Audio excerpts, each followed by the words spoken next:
Our unseasonably warm streak is about to come to an end. I'm student meteorologist Tom Sabbatelli. I'll have more on that in just a second, but we're about to enter.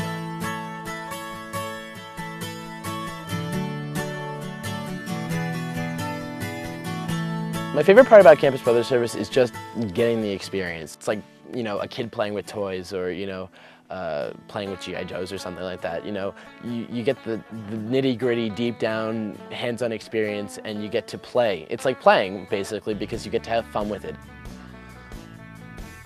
Every Wednesday morning, I have a video shift.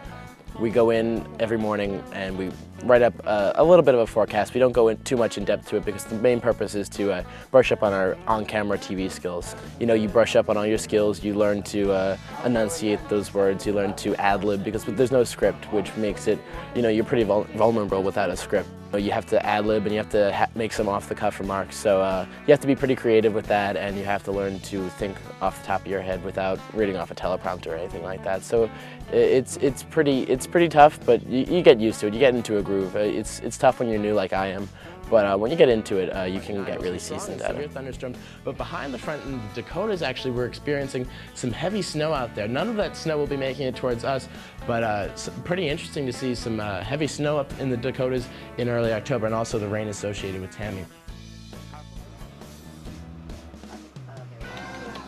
We already used overcast one, actually one.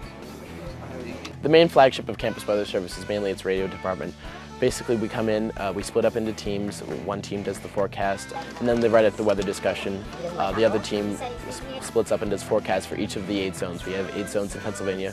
And then we come in the booth here, and then we record the forecast based on what radio clients we have and where they're located. We have about 10 radio clients as of right now. We also have 2 phone service clients that people can call in and listen to the forecast. Well, the hardest part basically is, you know, trying to get all the words right. You want to get out the perfect forecast, and sometimes that's not possible, especially when you have 8 people here in the booth. You feel like you have an audience and you're put on the spot. Not only are you recording for most of the state, but you're also recording in front of 8 people who have the giggles around you, and it's hard to escape that when they're so infectious. This evening, overcast skies that It's hard to get the perfect forecast out, but you have to try your best. I hate the giggles. I hate the giggles. So every Thursday afternoon, I record a forecast for the Com Radio Network here at Penn State. It's the local National Public Radio affiliate here. It's a solo job. One person goes in every day and writes up the forecast. They write up the current conditions and they record it here in the booth. That's how much rain we can be expecting in the next few days, and that's a lot of rain. You usually don't see that many reds and even the maroons and the pinks. That's a lot of rain that we'll be getting. It's basically a good experience because I get to do it on my own. I'm not collaborating with a group. I have to do everything by myself.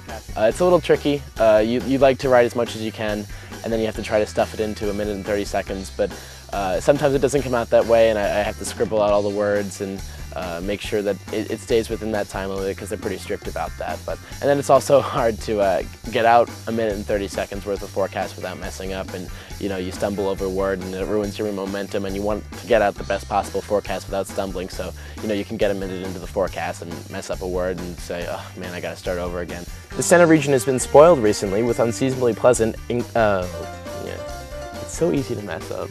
It really is. You mess up one word and you just can't continue. It really, So it takes about, you know, sometimes 20 minutes to get a 1 minute and 30 forecast out there. But it's a lot of rewarding work. I enjoy doing it by myself. I enjoy getting all the experience on my own. This season's been very active, especially this tropical season, the 2005 hurricane season. You have to put emotions aside kind of so you can tell everyone what's going on. You have to be straightforward, and you have to, you know, report the weather. You can't let emotions get in the way. You have to make sure people stay safe, and you have to make sure that you're providing them with the accurate information because lives depend on your forecast when it gets that critical. Nothing else really seemed to fit for me. Nothing else caught my eye like meteorology. You come in with a passion, you have a lot of energy, and you have a lot of fun with it, and you get to be in front of the camera and show off your personality. And not many professions get to do that. So I think meteorology majors get to have a lot of fun. We get to show a lot of excitement, which is probably the best part of Campus Weather Service. So get out, enjoy the weather, have a great weekend. I'm Tom Sabbatelli. Have a great weekend.